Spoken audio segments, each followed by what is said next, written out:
on fait son choix, hein. La destinée, on peut la maîtriser. Si on est con, on est con. Si on est... De toute façon, moi je dis que la connerie, à mon propos, c'est la décontraction de l'intelligence. Donc de temps en temps, je peux me permettre d'être con. Parce que Et d'envoyer des vannes. Parce que tu es très intelligent. Yes, sir. Quand tu te regardes devant la glace le matin, J'aime pas ça. J'aime pas les glaces. il n'y en a pas chez toi? Si, mais je pèse très vite. Pourquoi? Parce que j'aime pas ma gueule, c'est tout. Ah, il y a des filles qui l'ont aimé. Il y en a eu, la petite dernière, la petite eurasienne, elle aime bien ma gueule. Ouais.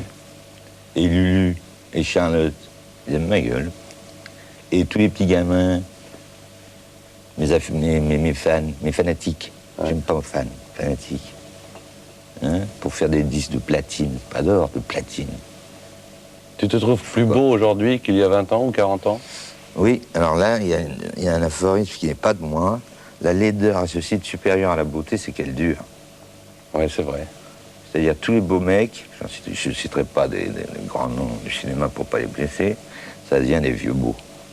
Et moi, moi, en vieillissant, je me fais une gueule. Mais t'as souffert quand même de ce que tu... Quand j'étais petit, oui. Ah oui, je souffrais beaucoup. Parce qu'on disait que t'étais laid? Non, parce que j'étais un mec à part. Je rêvais. J'étais parti déjà dans les contes de Grimm, de Perrault. Et puis alors, le problème est d'autant plus aigu que tu as une sœur jumelle. Tu as une sœur jumelle. Donc en la regardant, tu te voyais? Absolument pas. On n'a rien de commun. Sœur jumelle, c'est pas des jumeaux. C'est deux ovulations. À partir de quand tu as pris conscience que de ton physique, tu pouvais aussi en jouer? Ah, dans mes premiers instants sur la scène, j'entendais « Ah, ce qu'il est laid, t'as vu la gueule qu'il a, putain, merde !» Ah, mais maintenant, c'est changé, maintenant, je plais. Tu es né, donc, en 1928. Yes, sir. Et je crois que si ton père n'avait pas été ton père, tu ne serais peut-être pas Gainsbourg, à savoir qu'il était pianiste de bar, et que la musique, et pas n'importe quelle musique, elle était complètement présente chez toi, non? Je crois que je l'ai perçu quand j'étais encore dans ma maman. Mon père jouait du Scarlatti, du Chopin, du Brahms, Gershwin, Cole Porter. Il m'a mis au piano. Et c'est ça la véritable démarche initiatique. Ouais. C'est là ma force. Parce que tu as pris de l'avance sur les autres? Non, parce que j'ai été initié d'abord à la musique classique, ensuite au jazz, etc., etc. Quels ont été tes rapports avec tes parents?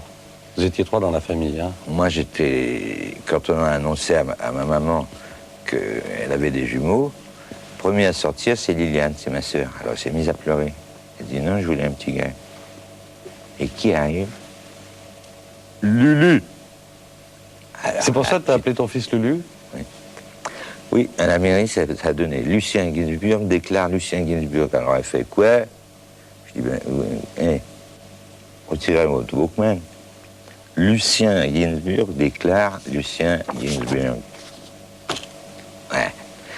Et je détestais ce prénom parce qu'à l'époque, quand j'étais gamin, il y avait toujours chez Lucien coiffeur pour homme, chez Lucien coiffeur pour femme. Ça me gonflait, ça me faisait chier. Après, bon, c'est pas aussi bien que ça. Enfin, c'est Serge. Hein, c'est Serge. Les souvenirs de tes parents que tu as, ce sont des souvenirs très présents à ton esprit ou... C'est indélébile. C'est là, et je suis orphelin. Normal, mais c'est comme ça. C'est une des choses, il me semble, que tu as le moins supporté dans ta vie. C'est insupportable. Perdre ses parents, c'est l'horreur. Mais pourtant... Être orphelin, c'est plus... Dans ton raisonnement, même si tu es un petit peu, je dirais au bon sens du terme, poète, tu es aussi cartésien. Tu parlais tout à l'heure de la mort en disant que de toute façon, on va tous y venir. Et même la mort de ses parents, il faut s'y attendre. Et il me semble que tu t'es jamais fait à ça. Non, parce que ceux qui restent sont ceux qui souffrent. Nous, on ne sait pas. Je crois que, moi, je dis, l'homme a créé des dieux et l'inverse reste à prouver. Pas mal. Il y a quelque chose qui me gêne depuis le début de l'émission, c'est que tu t'en tires toujours avec des formules. Alors, de temps en temps, elles sont de Gainsbourg, de temps en temps, elles sont d'autres. Ce ne sont pas des formules, ce sont des mots d'esprit. Ouais. L'esprit, j'en ai à revendre. Ça nourrit l'esprit?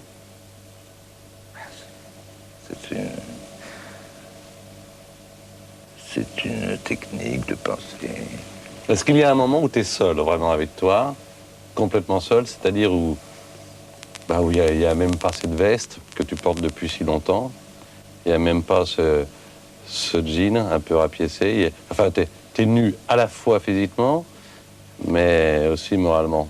Est-ce que ça t'arrive de temps en temps? Absolument. Je couche à poil, oui. C'est tout. D'ailleurs, sur la veste, je vois que tu as quelque chose. Et je voudrais que Rémi, qui réalise cette émission, fasse un gros plan sur ça, parce que... Je vais avoir des emmerdes. Je vois que tu portes une décoration. Je sais que tu as décoré des arts et des lettres, mais ça n'y ressemble pas. C'est quoi, ça?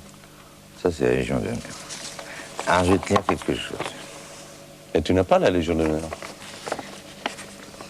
Le grand chancelier de la Légion d'honneur.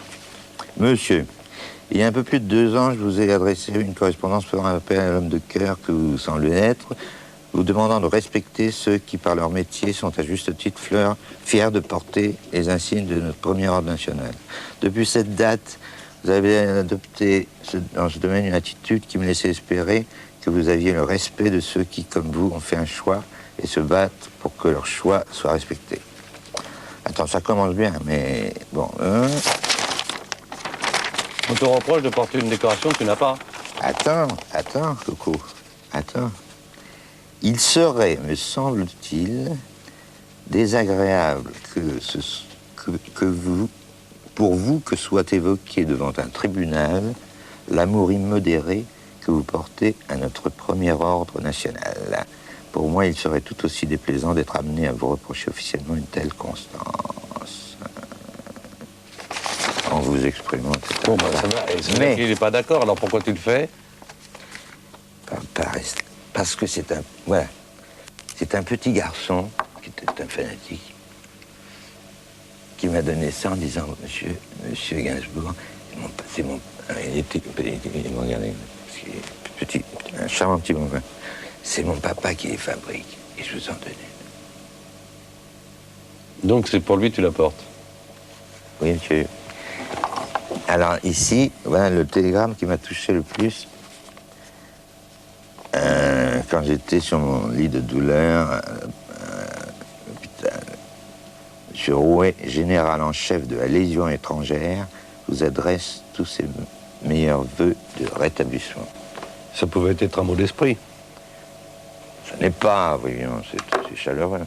Enfin, t'as jamais été vraiment favorable et supporter de la Légion étrangère. Il y a que les cons qui ne changent pas d'avis. Ah, ça veut dire que maintenant, t'es d'accord sur la Légion? Sur la Légion, sur les flics, sur les parades, sur... Je le crois pas. Tu crois pas? Moi, je te dis c'est vrai. Et qu'avec le recul, l'année la plus marrante que j'ai eue dans ma vie, c'est dans l'armée. Je crois que c'est là que t'as appris à boire aussi. Bah oui. Avec mon père, je buvais de l'eau. Et là, on se soulevait la gueule et on est allé aux putes. Dans cette émission, et je tiens à vous le dire, évidemment, il y a 3 sujets reportages qui sont choisis par notre invité, en l'occurrence, Serge Gainsbourg. Et parmi les 3 sujets reportages, voici le premier. Il concerne un peu l'alcool, beaucoup le bar Raphaël, et beaucoup un endroit, justement, où Serge va, peut-être un peu moins maintenant, mais en tout cas est allé assez souvent, pour qu'il choisisse de nous en parler et pour expliquer aussi son identité, sa façon de vivre.